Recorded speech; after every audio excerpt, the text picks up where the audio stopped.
I'm Ellie Cohen, CEO of the Climate Center. And just a little bit of background on the Climate Center. Okay, let's see here. It's not allowing me to move my slide. There you go. Okay, we were founded in 2001. Our mission is speed and scale greenhouse gas reductions. The biggest claim to fame we have, our biggest accomplishment, I believe, has been in partnership with many others in growing the CCAs, the community choice aggregations, the community choice energy agencies here in California, starting in Marin in 2010, with Sonoma Clean Power in 2015. And since then, it's grown to 20 CCAs serving 11 million Californians, or a quarter of the state, with 88% clean energy today. And that is speed and scale greenhouse gas reductions. We want to take that model and grow it to encompass all aspects of greenhouse gas reductions. For the past 20 years, I have been CEO at Point Blue Conservation Science, and that's where I became quite passionate about climate change, did a lot of work on nature-based solutions. My last couple of years there, I decided that I really wanted to work full-time on climate change and policy. And I stepped down from Point Blue to take a little time off last January. And probably a few hours after I stepped down, Ann Hancock, who founded the Climate Center, emailed me, and I asked her to give me a few days, and then we got together for lunch, and over a period of 6 months talked about, we could do anything. What would we do to make a difference on climate change? We decided, with everything that's happening in Washington, to target California and to really look at the science and figure out what would be the most important thing to do. So I'm going to talk about some of the latest climate science and how that has driven where we are today, and then talk about our Climate Safe California campaign for rapid decarbonization, and end with some ideas about what all of us can do, and ultimately what the future will look like based on what we do today. So this is a picture of the Australian pyrocumulus fire clouds. We had them in California as well. They essentially create dry lightning, igniting more fires. In science, it's called a positive feedback loop. And obviously for people, this has been quite negative, but just one example of this. When we think about fire, we've had our tragic experiences here in California. In this last year, we had major fires in 2019. In the Amazon, even much bigger fires than California. In Siberia and in the permafrost regions of the Arctic, even much larger scale fires. And in Australia, fires across the entire country that lasted for months. This is what climate change is bringing us. We also know there are major impacts on nature, from the ocean to the mountains. And health impacts. Fossil fuel polluted air is shortening lives by 3 years. There's a study that just came out within the past 2 weeks. Another study showing that extreme heat kills more than any other weather-related extremes. And where are the places that this is most intense? In lower income neighborhoods that years ago were redlined. A new study found out that they are hotter, these neighborhoods, by 5 to 12 degrees Fahrenheit. This can make a difference of life and death for many. And of course, today, we have now the addition of the coronavirus. There are some scientists who are saying that the spread of coronavirus and even the ability to go from an animal to a human being, these zoonotic diseases, we will see an increase of those under climate change and habitat loss and environmental destruction. The combination of all of this together is making it easier for these kinds of diseases to transfer from animals to humans. So in October 2018, the United Nations gave its response to the United Nations Framework Convention on Climate Change, the UN body that represents all the countries around the world to address climate change. And they decided to, the UNFCCC asked the Intergovernmental Panel on Climate Change to put together a report on what would it take to reach the goals from the Paris Accord. So you all remember the Paris Accord was finalized in December of 2015, and the goal is to stay below 2 degrees Celsius with an aspirational goal of staying below 1.5. And just remembering that today we're at 1.1 degrees Celsius of warming in the industrial era, And so even at 1.5, it means a lot more impacts than we're already seeing right now. So the scientists got together and put together a report, again, came out in October 2018. Their conclusions were emissions essentially have to be cut in half by 2030. And their exact wording was that emissions have to decline by 45% by 2030 to meet the 1.5 Celsius or 2.7 Fahrenheit limit. We have to achieve net zero emissions or carbon neutrality by 2050, and we have to remove upwards of 1,000 billion tons or 1 trillion tons of carbon dioxide equivalent from the atmosphere over the decades ahead. This was already 18 months ago and based on science that was 6 months to a couple of years old at that time. And the UN operates on consensus. So that means when the scientists around the world agree to this, it is the most conservative prescription for humanity. And it gets filtered by politicians from all over the world. With latest scientific findings, we now know that we have to do much more than this, much more than cutting emissions in half and getting to net zero emissions by 2050. So what is some of that new science? Just a few weeks ago, in February, a new study came out about abrupt permafrost thaw, which doubles previous estimates of carbon emissions from the permafrost. It is not in any climate models, including the 1.5C report. And the scientists who put together these studies are saying that we have to act in the next decade to stave off the worst consequences. This picture that you see is of erosion in the permafrost. They're saying that abrupt thaw is happening in about 20% of the Arctic permafrost now, which was not expected to happen until late this century. We also are seeing the oceans speeding up. This wasn't expected till 2100. And one of the questions is whether the Earth's climate system is more sensitive to our continual addition of greenhouse gases than climate scientists thought. This is now going to mean that there'll be faster currents, which could have a major impact, obviously, on ocean wildlife, but also on weather extremes, since the ocean drives weather on land. Another new study came out, or two new studies actually, showing that both rainforests and oceans are absorbing less carbon dioxide from the atmosphere. We've been very fortunate that nature has been offsetting some of the impacts of climate change by acting as a carbon sink. And we must cut the fossil fuel emissions faster to counteract this loss of carbon sinks. And according to scientists who were engaged in both of these studies, the consequences for nature and humanity are sweeping and severe, and the time for action is now. Also, methane from fossil fuels, another new study showing that the methane in the atmosphere is 40% more than thought, and that 30% of the global methane increases are due to fracking for natural gas.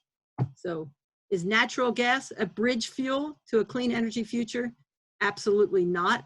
It turns out that there are leaks along the entire production process, and methane is 83 times more powerful of a global warming compound than carbon dioxide over its 10 to 20 year lifespan in the atmosphere. And a lead scientist on methane from Cornell, Bob Howarth, has said, reducing methane now can provide an instant way to slow global warming. So we're really talking about natural gas and phasing that out as soon as possible. Another study, after assessing 5 million climate pathways, because the Intergovernmental Panel on Climate Change generally looks at just a handful of pathways, their conclusion, we must aggressively pursue carbon neutral energy by 2030 and hope for some luck for a tolerable climate future. Okay, let's see if there you go. And yet another study, 11,000 scientists warned, this is not a study, but a scientific proclamation from last November, scientists declaring a climate emergency to secure a sustainable future. Decision makers and all humanity must promptly respond to the climate emergency and act to sustain life on Earth, our only home. And maybe the most important thing for everybody to remember today is this. We have already activated 9 of 15 global tipping points. They were already underway that can lead to a domino effect that would result in an uninhabitable hothouse climate if we don't act soon. And if you see on this diagram, you'll see C, which is the Atlantic current. And that is already slowing down, as some have seen in movies where it would slow down and all the weather patterns would change. Well, in fact, it is slowing down already because of how fast fresh water is melting off of Greenland and from the permafrost into the ocean and slowing the current down. This is having a potentially major impact on weather in Europe, but also is directly linked to drought in the Amazon, which is key to holding carbon for the world, and even has an impact on melting in the West Antarctic ice shelf. One of the lead scientists on that study is Johann Rockström from Germany, a world-renowned climate scientist and head of the Potsdam Institute for Climate. As he said, we do not want to push the on buttons of runaway global warming. The next decade is our window with consequences for all future generations. So I ask you all, are net zero carbon dioxide equivalent emissions enough? Is it enough to get to carbon neutrality? My answer to that is absolutely not. We have to do much more, and we have to do much more sooner. Again, right now in California, carbon neutrality is set for 2045, way too late. And again, carbon neutrality means balancing carbon emissions with carbon removal. Our goal needs to be drawdown. It needs to be to get to net negative emissions by 2030 and keep increasing those net negative emissions as we continue to decrease our emissions.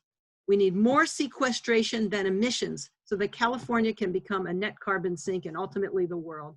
We need to continue reducing those emissions and increasing sequestration and reverse some, although not all, of the impacts. One example of what nature can do to help us in these next 10 years, it's not just going to be technology that can do this for us. There is carbon capture technology that is in very early nascent stages, maybe 12 different places around the world. It will take a decade or two for them to scale up. So to get where we need to be by 2030 to ensure a safe climate for life on our planet, we're going to have to use nature-based solutions, in my opinion, to dramatically increase sequestration. One study showed that by using croplands and using cover crops and other efforts to protect the soil and increase soil health could sequester 1/5 of current annual emissions globally. A study here in California showed that ecosystem management and conservation can contribute almost 1/5 of California's emissions reduction goals by 2030. So who are the global climate action leaders now around the world? California has been a leader, but I'd say we're slipping a little bit here and we could do much more. Finland has a goal for carbon neutrality by 2035 without carbon offsets. Uruguay has a goal for to become a net carbon sink or achieve net negative emissions by 2030 with major investments in wind and increased forest cover. Norway is banning new internal combustion engine car sales by 2025. And in fact, already today, electric vehicles are 60% of Norway's car sales. Denmark has a goal of reducing greenhouse gas emissions to 70% below 1990 levels by 2030. The city of Copenhagen will be carbon neutral by 2025 with economic growth. Rhode Island has recently set a goal for 100% renewable energy by 2030. California's goal right now, 60% by 2030. We can do more. And then cities right here in California. Santa Monica has been a climate action leader with a goal of 80% below 1990 carbon emissions by 2030. Their goal is to convert 50% of internal combustion engine vehicle trips to walking or bikes or scooters or skateboards by 2030, and to achieve water self-sufficiency by 2023 and zero waste by 2030. Very cutting edge. We all can do this. We all can do this across California and beyond. So what are the policies as they currently stand in California? Back in 2005, under Schwarzenegger, was an executive order to reduce greenhouse gas emissions to 80% below 1990 levels by 2050. As far as I know, that still stands today. SB 32 in 2016 requires us legally to reduce greenhouse gas emissions to 40% below 1990 levels by 2030. SB 100 in 2018.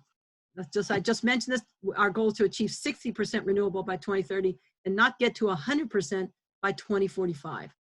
And Governor Jerry Brown in the fall of 2018 made an executive order to achieve carbon neutrality by 2045 and maintain net negative emissions to become a net carbon sink after that.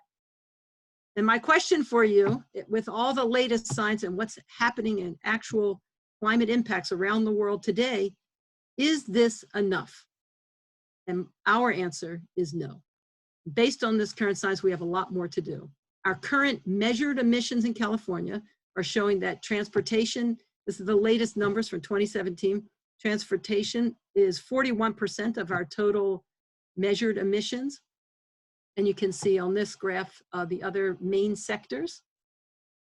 I just want to remind everybody in transportation that SUVs are the second biggest cause of emissions rise globally from 2010 to 2018. And I should say some of my best friends and family members have SUVs. But if SUV drivers were a single country, they would rank 7th in the world for carbon dioxide emissions, more than the UK and Netherlands combined. While we need government action, and that's what our Climate Smart campaign is all about, we also need citizens to take action and demand that we make changes. We need to stop using SUVs as one example. So what are the emissions that we don't count? This is a photograph of an Amazon Prime truck that I took driving to LA in my electric car recently. And they're saying is there's more to Prime. My addition to that is there's more emissions to Prime. So these consumption-based out-of-boundary emissions come from embedded goods and services. When I order something from Amazon and it was made in China, gets sent to Tennessee, then comes back to California, in Southern California, and comes up on a truck to Northern California to my house, there are a huge amount of embedded emissions in these goods from upstream production that we do not count in California or here in Marin County where I live. So the kinds of consumption-based out-of-boundary emissions include these product and food manufacturing and disposal also outside of our boundaries, air travel and other transportation, emissions from production of natural gas and fuels, and foreign fuels refined in California. So we have a lot more to do to consider these consumption-based emissions. Here in Marin County, our measured emissions are estimated to be only 1/3 of all emissions in 2017. So when we're thinking about solutions, the only way to come up with really the proper solutions is to truly measure everything and be aware of all of the sources of emissions so that we can take action to reduce them significantly. We need more aggressive policies now and more accelerated timelines now. Our campaign for a climate-safe California is just about that. Our vision is that by 2025, California will have enacted the bold, accelerated policies required by science to dramatically reduce emissions, become a net carbon sink, and secure resilient communities by 2030, inspiring global climate action. As we do this, we have to ensure a secure transition for workers and their families. This is essential for us to move forward. We're seeing that right now in the way that COVID-19, the coronavirus, is being managed and how it is impacting our neighbors and our friends, ourselves and our families in terms of jobs. And this will be even more so as we transition to a clean energy economy. We'll be producing a lot more jobs, but we have to support workers and communities who are dependent on fossil fuel enterprises. We'll need to prioritize lower income communities as they've been on the front line of impacts of climate change and fossil fuel production and use. And we need to continue creating jobs for building, construction, other trades as we solve climate change.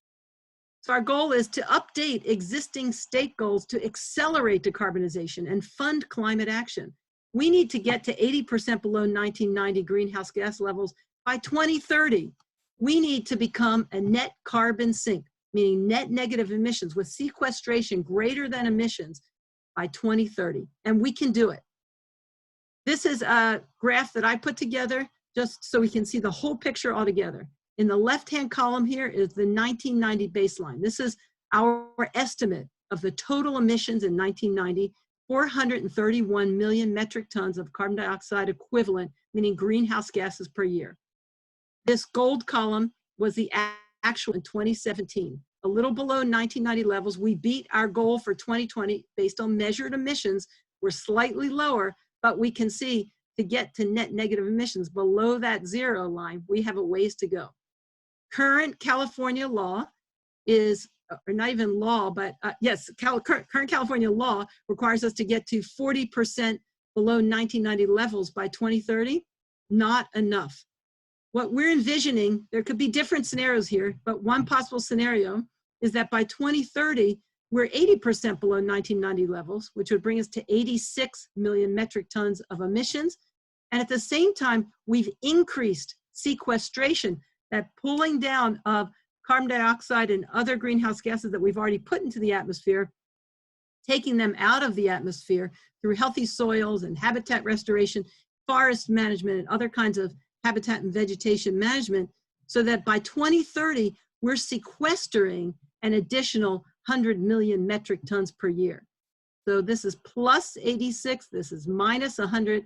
So by 2030, in this particular scenario, we would get to minus 14 million metric tons of emissions per year. We would be sequestering more than we are emitting. There are different possible scenarios to get to that goal of net negative emissions, but that's where we need to be, and we need to demonstrate as the 5th largest economy in the world that we can do it. So how are we going to do it? Number one, get to 100% clean power by 2030. Immediately stop all new oil and gas drilling licenses for infrastructure that lasts 30 years. Get to 100% clean distributed electricity and storage. Phase out all oil and gas production and subsidies, and get to 100% building electrification. So with building electrification, I have a lot of friends who don't want to give up their gas stoves, but let me remind you that it's our gas heating, our gas stoves, our buildings are 25% of our measured emissions overall. And we need to take actions that will get us to completely electric buildings. Already 20 towns in California have enacted methane gas bans. I'm not going to use the word natural gas bans. It sounds too good. It really is methane gas, and we want to stop it as soon as possible. And there are major efforts across the state to get to zero emission building codes by 2025. We want to ban gas-powered lawn equipment. It seems maybe small, but in fact, there are millions more of these gas-powered lawn equipment, like lawn mowers and leaf blowers, than cars in California. And 1 hour of lawnmower use is equal to driving 300 miles, the equivalent of driving from LA to Las Vegas. 1 hour of a leaf blower use is the equivalent of driving 1,100 miles from LA to Denver. The California Air Resources Board is addressing this right now. Major shifts are needed here, and incentives, especially to help the lower income workers who use these equipment and can help make the transition to electric equipment. Second major area is sustainable mobility. We need to phase out fossil fuel powered vehicles starting no later than 2025. And right now, Caltrans has 80% of its funds used to expand freeways. And we're spending a lot of money today on sustaining our fossil fuel powered vehicles and everything that goes with it. We need to switch that entirely and make sure that 80% of Caltrans funds are used for sustainable modes of transportation, not freeways, by 2025. So we also need more zero emission vehicles and charging stations. They are growing, but we need more.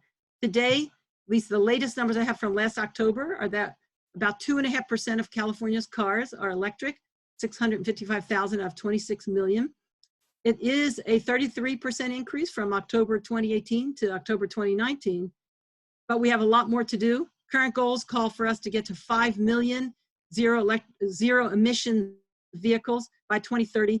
We'll probably need to double that or get a lot more people out of cars.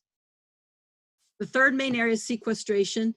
At Point Blue, I did some back of the envelope calculations with my staff, And we came up with over 100 million metric tons of carbon dioxide equivalent annually in healthy soils, forests, and vegetation, so that by 2030, if we start soon, nature doesn't respond just like that. It will take 7 or 8 years of major investments across the state on probably 20 million acres or more to get to these levels of sequestration, but we'll get all these other co-benefits from it. When we have healthy soils and healthy vegetation, we will reduce the impacts of climate change, of extreme heat, of drought, of flooding, and other impacts. And we can do it with carbon farming and gardening and habitat restoration on the land and on our coast, and we can enhance protected habitats.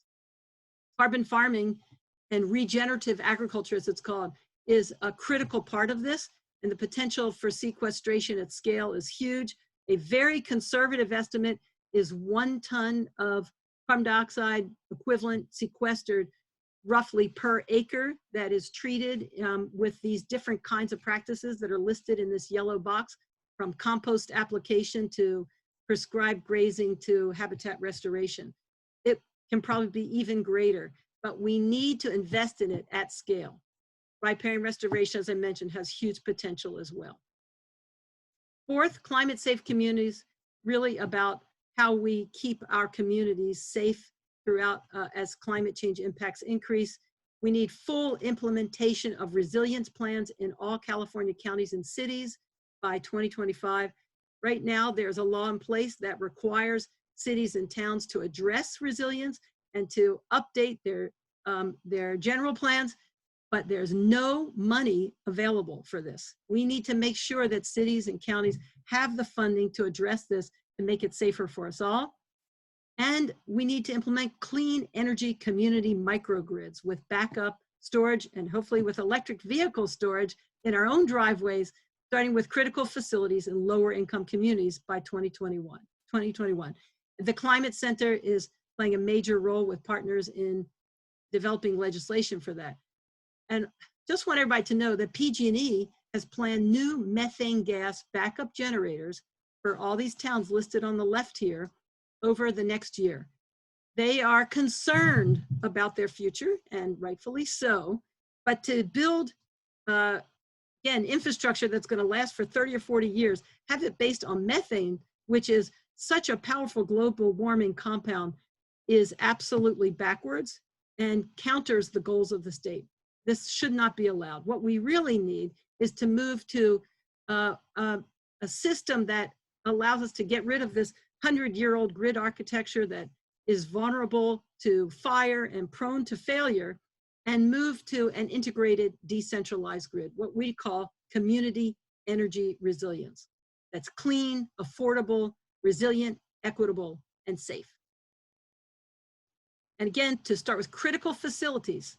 So that means hospitals, schools, other kinds of police facilities, fire facilities, and other facilities that serve our neighborhoods and our well-being. And again, we want to start with lower income communities. There are over 35,000 critical facilities in California. This needs to get started immediately. You all have probably heard that we are expecting a major fire season this year with below average rain across the state. And the fire season already started in February this year, although we have rain now. So it's definitely new times in the climate age. You can support community energy resilience, first with our partners at Clean Coalition, Vote Solar, and Microgrid Resources Coalition, and the Climate Center. We're working together to, number one, enact utility reform. When we say that, it means that for the past 100 years, utilities, investor-owned utilities, and that just in that name tells you a lot about what they do.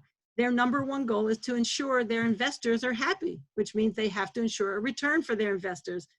And right now, the market for clean energy is essentially controlled by them. We need to open it up so that we have open access to decentralized energy sales and make electric distribution utilities more resilient and decentralized as a hardened future grid, so that fire is not ignited by them and fire doesn't shut down energy. And secondly, we want to fund community energy resilience planning. And we want to provide funding and support to all of California local governments for local energy resilience and prioritizing local lower income communities. So these two bills are brand new. We'll see what happens with the legislative agenda this spring. Things are going to be different because of COVID-19. But we do hope that you will write to your state elected officials and ask them to support both SB 1240 and SB 1314.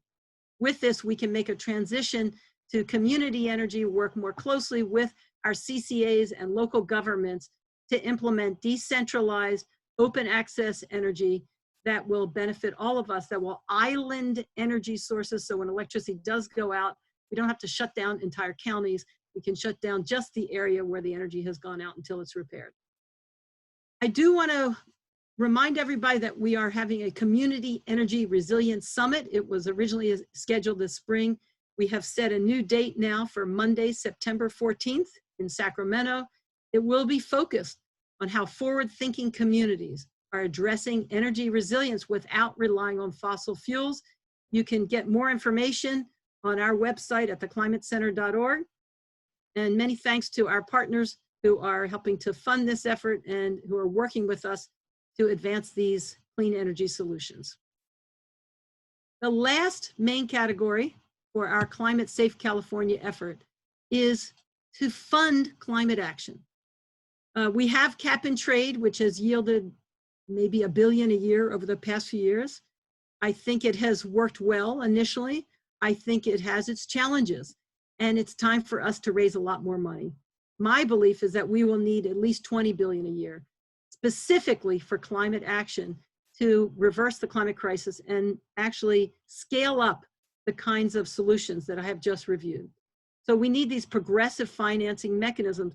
One idea that comes from Greenpeace UK is frequent flyer fees. I did a back of the envelope calculation, and here in California, in 2018, from our top 8 airports, there were 240 million passengers. So if I fly from San Francisco to LA and back, I'm a passenger twice. If we just charge $10 per passenger, we would raise $2.4 billion for climate action. This should be relatively easy. It's progressive, and most people wouldn't even notice it, but it would make a huge difference in our ability to begin scaling up climate solutions. There's also efforts around green bonds and other kinds of progressive carbon fees, like a fee and dividend.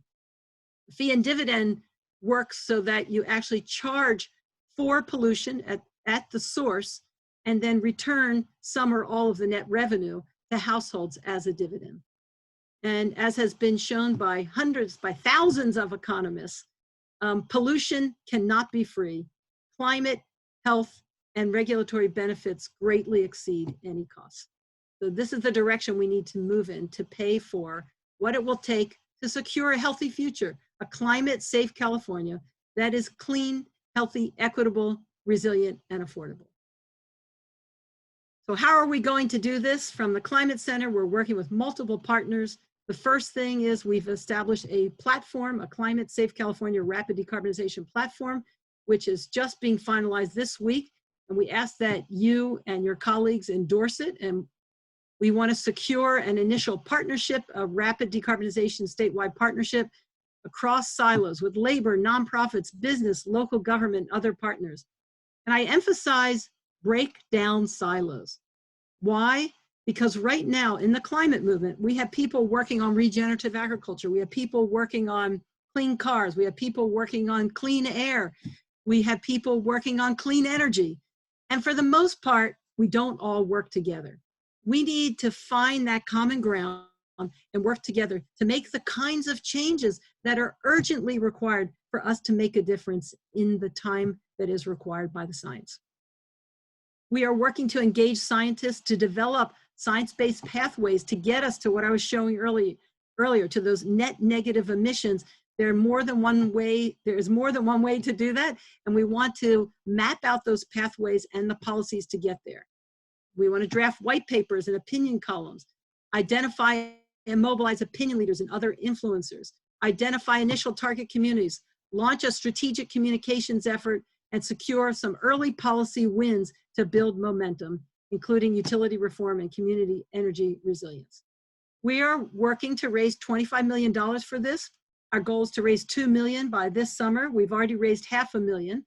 And despite everything that's going on with our economy right now and with the COVID-19 issues, my belief is that climate change is still a greater threat to life on our planet. It is in much slower motion than this virus, but we believe that there are funders out there, and I've seen it on different social media, who are urging their colleagues to give more money, not less now, to those of us doing this critical work.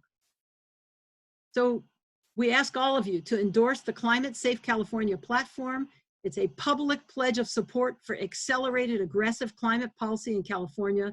And with this and our work here, we will inspire states and countries to greater action to achieve a climate-safe Earth.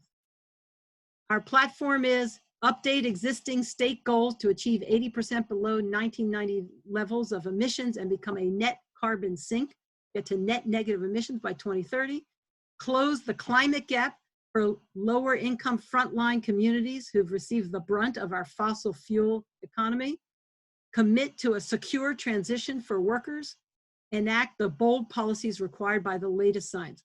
We need to end fossil fuel development, production, and use.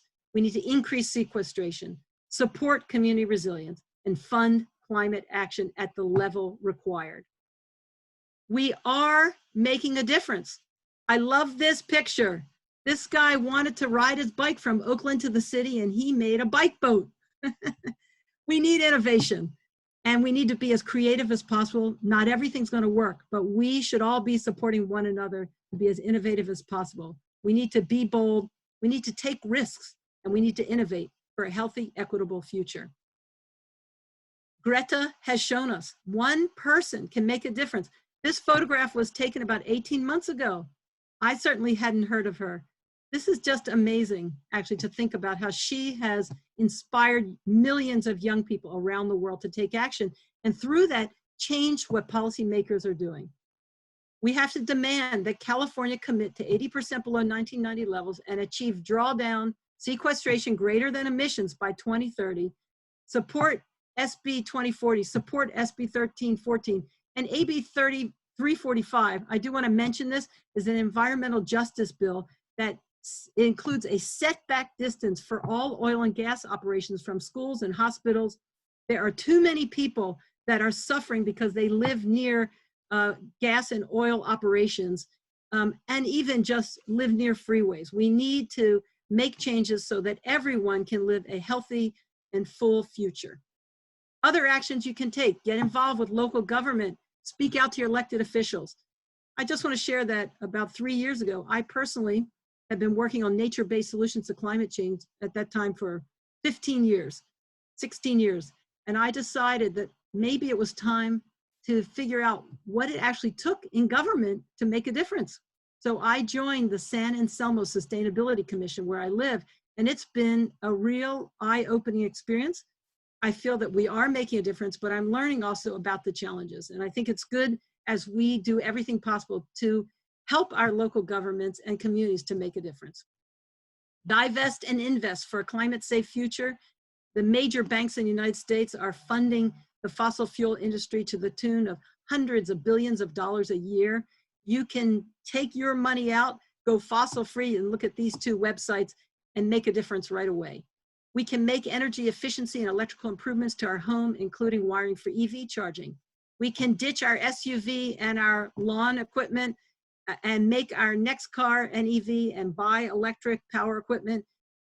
We can ask our town councils to develop, implement, and fund community energy resilience and climate action plans.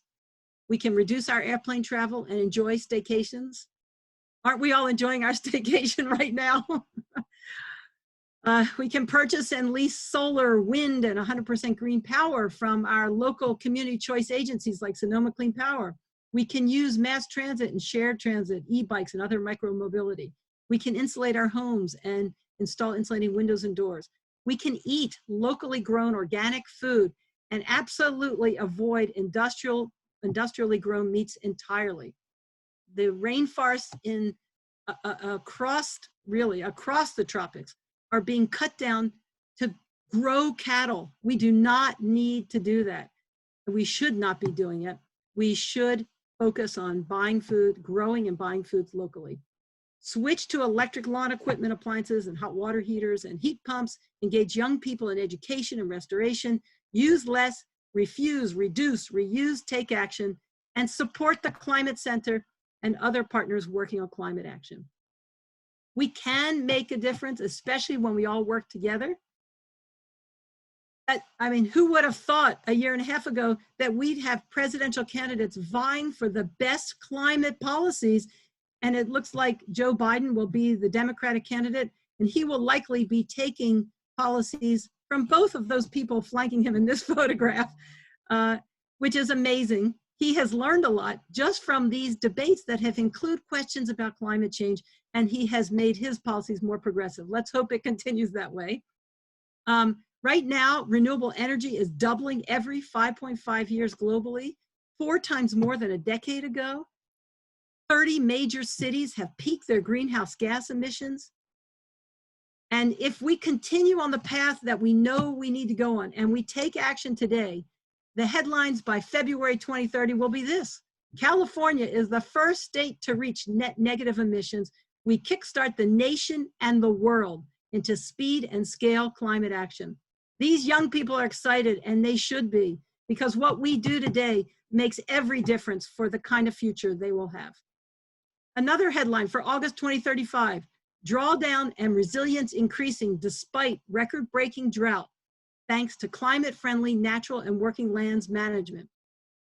And here's the New York Times after the elections in November 2040. Global Climate Union authorizes $420 trillion in Healthy Planet Accords. We are on track to 350 parts per million and a safe climate. Ecosystems, economy, and communities are healthy and resilient. Soils and vegetation are sequestering carbon at scale, and wildlife populations are recovering. So who won in this election? The Sunrise Party. Those young people will be running for office, and one day one of them will be our president. I have no doubt. So to end, I think some of you know this view from Saturn. This photograph was taken in February of 1990. And that tiny little blue dot is still, 30 years later, the only place that we know of in the universe that sustains life as we know it. I want to share with you the words from Carl Sagan, who called that the pale blue dot. Look again at that dot. That's here. That's home. That's us. On it, everyone you love, everyone you know, everyone you ever heard of, every human being who ever was lived out their lives. There is perhaps no better demonstration of the folly of human conceits than this distant image of our tiny world. To me, it underscores our responsibility to deal more kindly with one another and to preserve and cherish the pale blue dot, the only home we've ever known. Thank you all for listening and being part of this webinar. Well, thank you very much, Ellie. That was a fantastic presentation. And I'm assuming folks can hear me. Can you hear me, Ellie? I can hear you, yes. Oh, good. Oh, good. Well, you know, given that we got quite a late start here, even though it's afternoon at this point, we usually start and end right on time, but I think we should just go ahead and give ourselves a little extra time at the tail end here. So thank you very much for that fantastic presentation. And I do apologize to folks for the glitch at the beginning there. We did have a couple questions come in, but it was prior to you really sort of walking us through you know, some of the ways that we will get to where we want to be for climate safe California. So I think you did answer the question. So the question was around how do we actually make some of these things happen? And you really did go into some specifics on that and what can individuals and organizations do, and you did go into that. So those were two questions that came up. Okay. I'd like to encourage folks that are still on. We do have a number of attendees still on to chime in with your questions. And Nina, if you can unmute yourself and uh, let us know what questions there are. Nina, are you on? All right, well, maybe Nina is not on. And so Woody, yeah, I'd like to ask a question of myself. okay. And that is, actually, Ann Hancock had sent me a text just before, and I didn't get to respond to her, but she was thinking about the parallels between what's happening right now with the coronavirus and climate change. And I'm sure everybody who's on is thinking about that. It's hard not to. And I think there are a few key lessons from that, but I'd like to hear from others, and I guess I can open up, maybe I need to do this also. Let me just see. I'm not exactly sure how to, but maybe I won't mess this up. Can you see, Woody, any questions that come in? Sure, yeah. So if people use the chat function and want to comment on this, that would be great. But I was just of a couple lessons from this, or parallels, I guess. One is that we ignore science at our peril. We just have to remember that. We've seen what happens in our own federal government when it was offered COVID-19 tests from the World Health Organization and refused it and said, we can do it ourselves. And the first batch of tests didn't work that were made in the United States. So we are literally weeks, if not months behind in testing. If we had the ability for every person to be tested who had the sniffles even, or an ache in your back, then we could locate where the outbreaks are happening. And as they've done in Korea, limit the outbreak much more effectively than we are able to do here, other than having a mass shutdown of society, which is what we're doing right now. So we must not ignore science. Science for climate change is screaming to us to take action much sooner than any policies that exist today, including from the United Nations. We must accelerate policy timelines and make our policy actions much more aggressive in order to secure a healthy future for us all. The second thing from the COVID-19 pandemic is preparing in advance saves lives. So I can tell you with my own family, telling them last week, schools are very likely going to be closed and you're going to have to stay home. And my two teenagers arguing with me about it, understandably, today already having a very different understanding. Just being forward-looking, planning for it in all aspects, from home to global. The more we do that, the more we can help one another, the less bad it will be, the more we can save lives and secure a vibrant and a wonderful future, actually.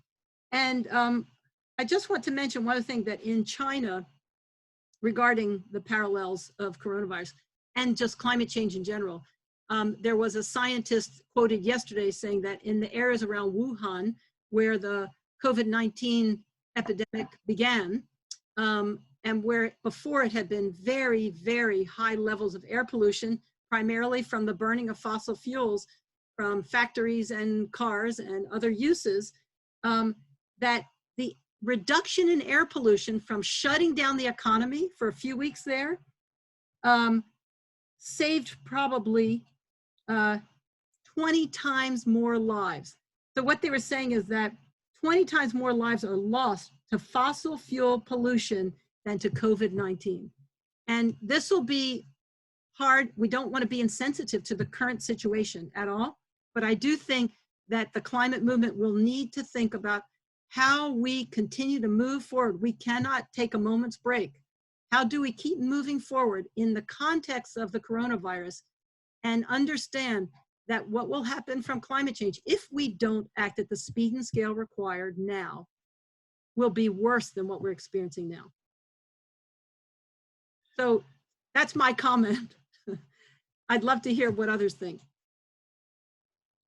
I'll ask again if Nina is on and able to chime in. Nina, did you have any questions come in, either in the chat or the Q&A, that you'd like to share? Can you hear me now? Yes, I can. Yes. Oh, awesome. It doesn't seem like there's any more questions in the Q&A that haven't gone answered in your presentation, But one, if you want to retouch on it, was what can I do as an organization or individual to encourage the suggested changes to encourage a net negative California? That's great. So I think we need to first get our state to accelerate the timelines that are already in certain policies. We have a policy that exists for 80% below 1990 levels. It's just too late. It's for 2050.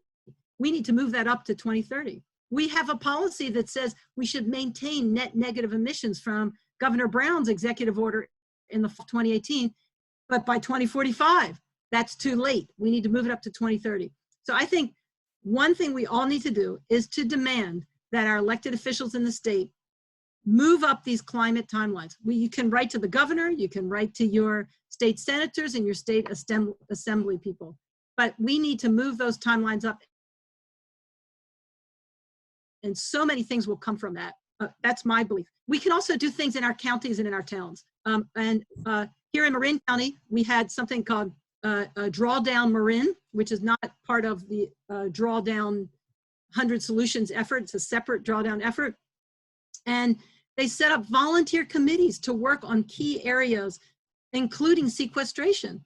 And I happen to be very honored to have been on the sequestration subgroup.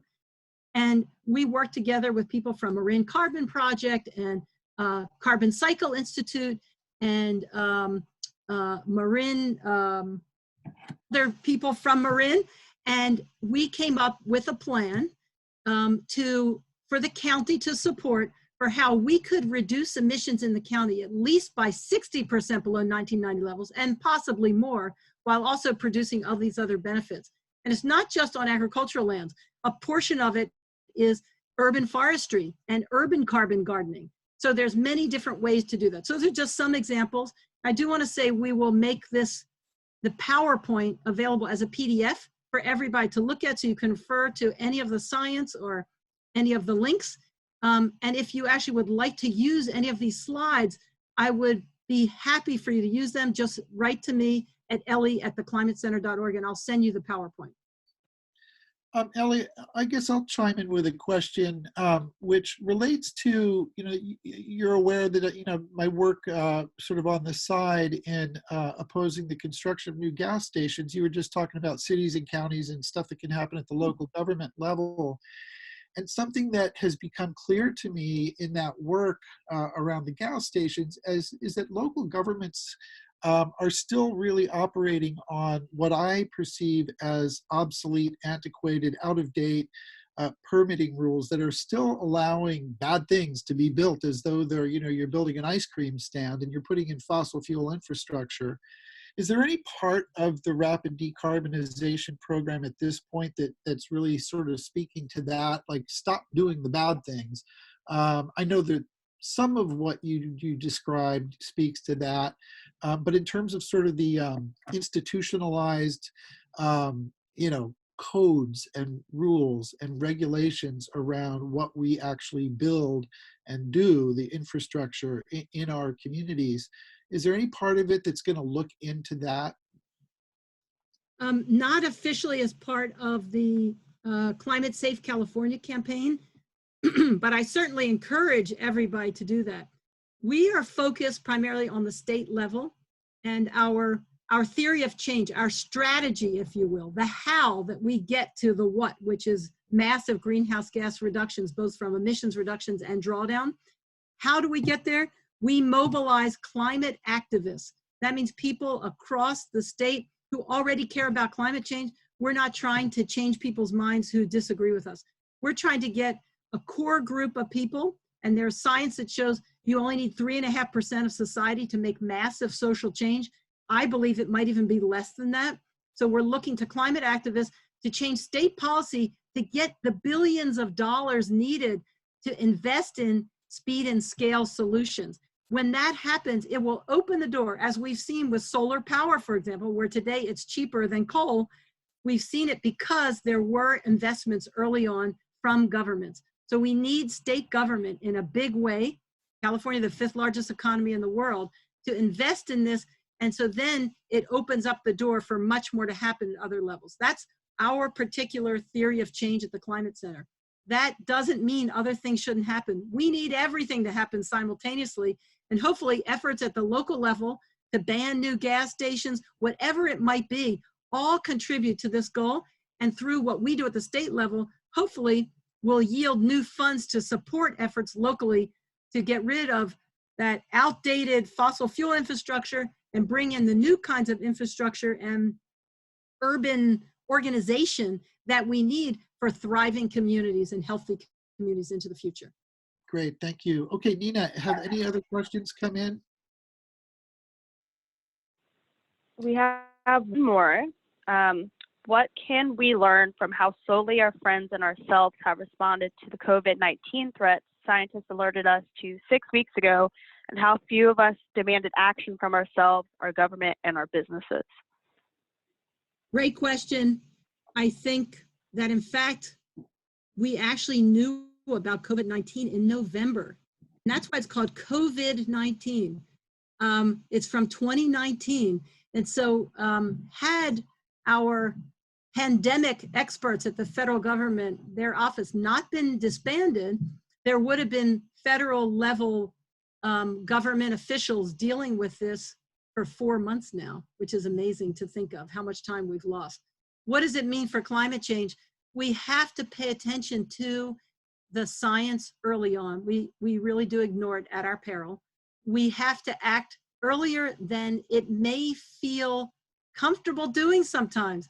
But from the point of view of both COVID-19 pandemic science, well, and also climate science, if you follow the science, you will see that the latest science and the latest field observations are always a little bit ahead of whatever's recommended by law.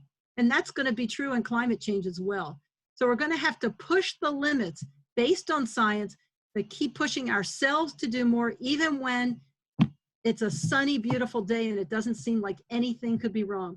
Genetically, we humans are probably still very similar to our foremothers and fathers who lived in caves, and they were wired to respond to boulder falling in front of the cave door, to do immediate responses to immediate threats and dangers.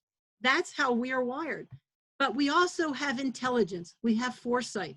So we have the ability to look forward. We have to tap into that a lot more. The other thing that we've learned with COVID-19 is that people are influenced by their neighbors. I've been online looking at Nextdoor, which is a neighborhood information sharing platform. And 1 or 2 people have said, why do we have to do this? This is ridiculous. And about 20 people wrote back saying, we have to do it because this is about looking at the we, not the me. And enough people do that, you change the cultural norm. And so we need to influence one another among our own colleagues to act much more aggressively. And I think we can.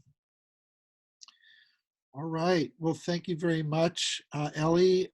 Great presentation. And thank you all of those who are still on for joining us and hanging in there. This has been recorded. I'm really glad you were able to actually pull it off, Ellie. And so we will be sharing this recording with all of the folks who had registered. And so I think with that, we will conclude today's webinar. Everyone out there, please stay healthy and pay attention to what the health officials are saying, and we'll get through this. And as Ellie said, the climate crisis remains, and it is an attenuated crisis, but it is a crisis nonetheless, and we need to stay on it and do what we can to inspire others to recognize it as the crisis that it is and respond to it. I think in similar ways, really, that we're responding to COVID-19. So with that, I think I will thank everyone and conclude today's webinar. Thanks for joining. Thank you. Thank you, Ellie.